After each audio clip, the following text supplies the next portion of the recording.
Babil asma bağları, qədim dünyanın cənnəti. Qədim dünyanın 7 möcüzəsindən biri, adı dillərdə dolaşan əsrlər boyu insan xəyalını işıqlandıran Babil asma bağları. Eramızdan əvvəl 7-ci əsr, Babil hökmdarı 2. Nabukadnezar sevimli həyat yoldaşı Amitis üçün inanılmaz bir möcüzə yaratmağı qərara alır. Amitis dağların, çiçəklərin və yaşıllığın içində böyümüşdü. Lakin Babilin quru düzənliklərində o doğma torpaqlarını həsrətlə xatırlayırdı.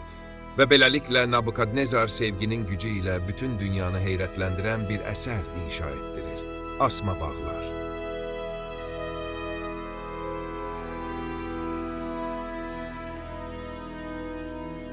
Nəhəng terraslar üzərində ucaldılan bu bağlar sanki göylərə qalxan yaşıl bir dağ idi.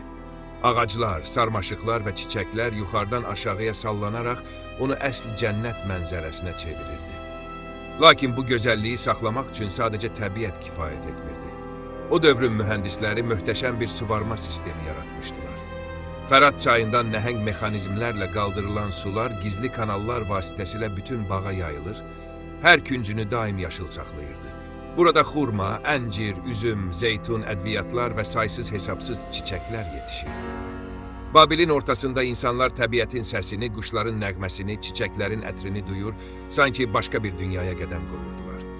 Lakin bütün bu təsvirlərə baxmayaraq, Babil asma bağlarının sirri bugün də açılmayıb. Onlar həqiqətən mövcud idimi, yoxsa qədim insanların xəyalının məhsulu idimi? Bəziləri bağların izlərinin zamanla məhv olduğunu düşünür, digərləri isə bu möcüzənin əslində Babil deyil, Assuriya torpaqlarında inşa edildiyini deyir.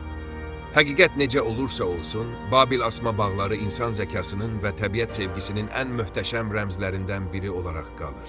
O, sadəcə daş və torpaqdan qurulmuş bir bağ deyildi. O, sevgidən doğan bir əsər, təbiəti insan əli ilə göylərə qaldırmağın simvolu idi. Əsrlər keçsə də, bu möcüzə haqqında hekayələr yaşamağa davam edir. Və bəlkə də Babil asma bağları hələ də hansısa unudulmuş torpağın altında gizlənir, bir gün insanlığa öz sirlərini açmağı gözləyir.